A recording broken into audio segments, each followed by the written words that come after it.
And I think that at a time when I feel I could have really taken full advantage of the opportunities that were presented to me, I questioned my ability, my capabilities to be able to do that with confidence.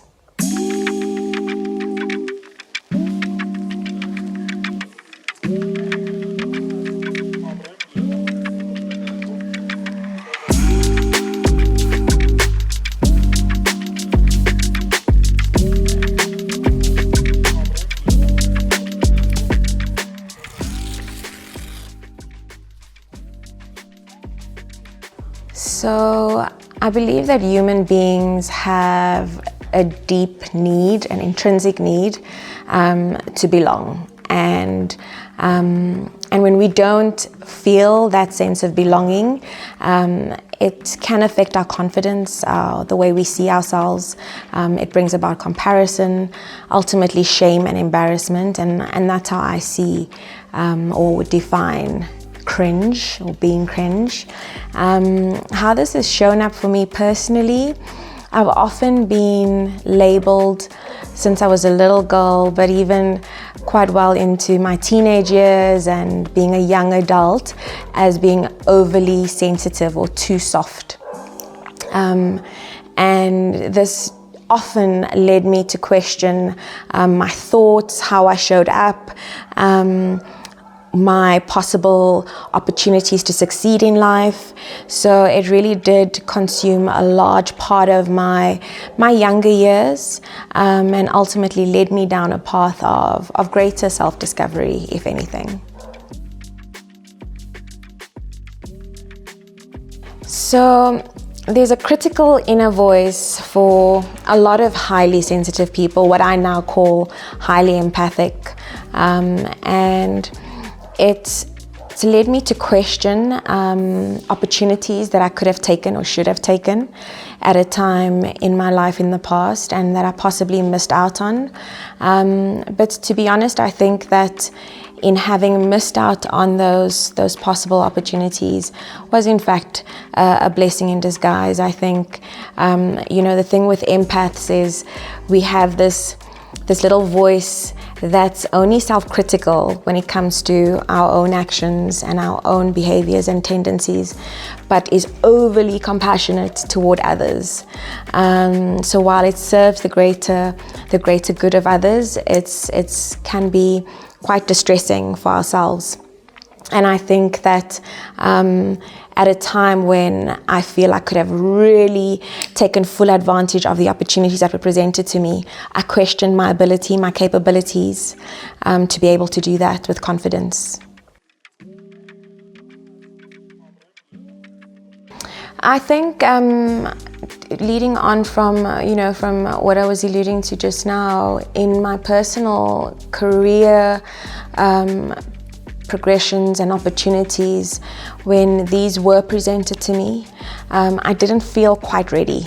I honestly was confused and conflicted by what was put on me as being overly sensitive and too soft, and what I was seeing in the career fields that I was striving to really take advantage of was really strong woman, and that wasn't what I felt I possessed as an internal characteristic.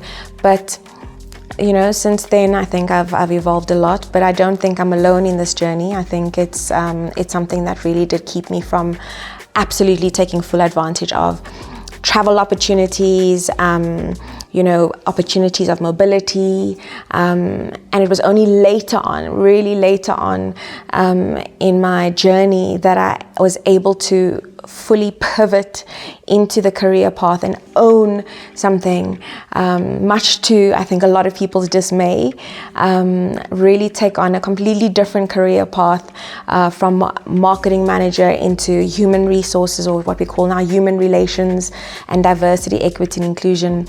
And it was, I think I always knew it. I always knew that there was something else that I needed to feel a huge sense of belonging and a sense of purpose in. But this narrative that I kept on playing on loop around my capability, and also what was in a way feeding my ego before I felt safe in that space, really is what led me down a path of safety for the longest period of time.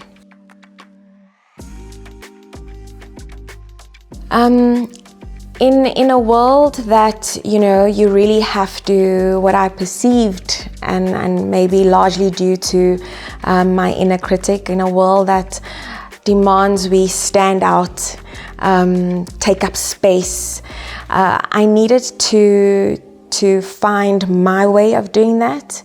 And there's a quote that by Gandhi that says, "In a gentle way, you can change the world." And that, I think, encapsulates for me what empowered me to be authentically myself, and still occupy space in my own unique, subtle way. And another thing that really, really spurred me on, and through opportunities that sought me out, I was able to cultivate still more and more my softness, but I realized that there was a hidden fierceness as well. And for me, it was this beautiful discovery that soft and fierce can coexist. So even in a society, where you often feel you have to be loud and dominate space, and it's not authentically me. I really needed to, and a mentor that I once had said to me, look to other women who are similar, but are really filling big shoes and dominating spaces in their own unique way. And one of the examples that she put forward to me was Condoleezza Rice. And I was somebody that I didn't even look to, but honestly, that for me was a way of not going with the stream, not swimming with the stream, and just finding what sits well with me. That took a long time. The biggest breakthrough for me, one which I'm very proud of, and yes, I'm navigating it on the daily, but was my move from, like I spoke to, marketing into the world of human relations, and on top of that, being blessed, I believe, with the opportunity to lead up diversity, equity, and inclusion. And I say belonging, because it's been a way for me to go against the grain, but also that you can be anything and become anything at any stage in your life. And while it took me a long time to get to that place of fully coming into my own, and knowing what it is I stand for and my sense of purpose to be a force for good in the world, regardless of what the skin or the outer layer of that looks like, it's gonna look like different actions on the daily. But for me, the fact that I get to do this thing where I shine a light on people's strengths and their potential, who possibly are on a similar journey as myself, and help them see that for what it really is the biggest blessing and the biggest breakthrough for me. Apart from being cringeworthy, really spurring me on a completely different career path, and one that a lot of people asked me, why this big shift? Don't you miss the sexiness of marketing and the big budgets and the smoke and the lights and the mirrors and the cameras? I found the sexiness in human relations and diversity, equity, and inclusion. It's all sexy. It's it's complicated and layered in a beautiful way. But really, it's been a journey of self-discovery and putting me forward into. It's really just peeled back the layers like an onion of everything else that's underneath of that. Beyond my changing career, it's becoming a coach and pursuing the journey of neuro-linguistic programming to just really understand the language that we feed ourselves and how that shows up in our everyday behavior. But the power that we do have and the control that we do have when we choose not to accept the narrative that has been placed on us. And that is my ultimate ambition, is to ensure that everybody that I encounter along their journey, whether in a formal setting, a professional setting or not, leaves a little bit better in terms of how they feel about themselves than they did before they met me. And that's my ultimate ambition. My biggest message to women, and I say women, like subtly, because I think it's everybody, but since we're on the topic of women, is just know thyself. Know thyself, know what it is that makes up all of the beautiful and complicated aspects of yourself.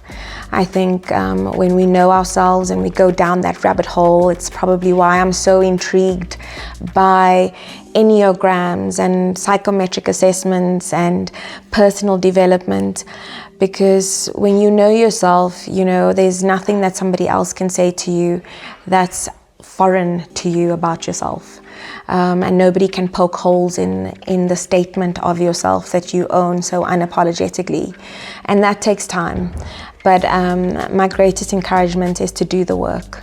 To do the work and come to love even those parts that are cringe, because that's ultimately what creates the beauty that surrounds us in our everyday, that we see in people. It is exactly that contributes to a dynamic society. Own it.